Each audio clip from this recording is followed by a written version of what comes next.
સવારથી તમારા દ્વારા જણાવવામાં આવ્યું કે તમે સાંસદને ફોન કર્યા, ધારાસભ્યને ફોન કર્યા, તો એમના તરફથી શું જવાબ મળ્યા? અમે કહીએ છીએ એક જ વાત, અમે કહીએ છીએ, પણ મને એમ લાગે છે કે કહીએ છીએ પછી વળતો તો ફોન કરતા નથી, ફોન ઉપાડતા નથી. ખાલી કહીએ છીએ એનાથી તો કઈ થવાનું નથી. એટલે ટૂંકમાં અત્યારે ખેડૂતો રામ ભરોસે કે પોતાના રીતે ખેડૂતો અત્યારે રામ ભરોસે છે, ખેડૂતોનો કોઈ પ્રતિનિધિ નથી.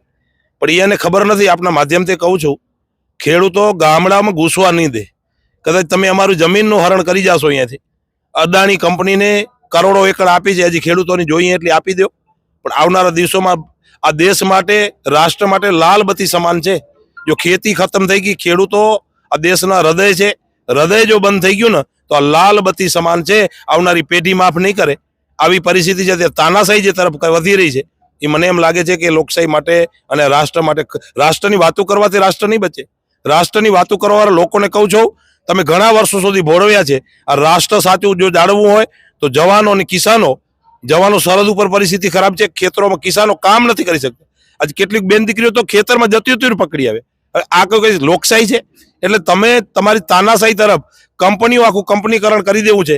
અને આ ખેડૂતો ખેતી છોડશે, કંપનીઓ ખેતી કરશે, ત્યારે 250 રૂપિયા કિલો ઘઉં તમારે એના મોલમાં લેવા જવો પડશે ને ત્યારે છે ને મને એમ લાગે છે કે બાંગ્લાદેશ વાળી થતા વાર નહીં લાગે. લોકો રોડ ઉપર આવી જશે. આમના કઈ કોઈ પણ આતંકવાદીના શિંગડા નથી હોતા. એમને જયારે ભૂખમરો ઉભો થાય ને, જયારે તમે એને ભીડાવવાનો પ્રયત્ન કરો છો, એનો રોજી સુનાવવાનો પ્રયત્ન કરો છો, ત્યારે માણસ ગમે તે હદ ઉપર જઈ શકે અને કાયદોની વ્યવસ્થા બગડશે. આ દેશના માટે સારી બાબત નથી. આ કિસાનોને બચાવવા એ અનિવાર્ય છે.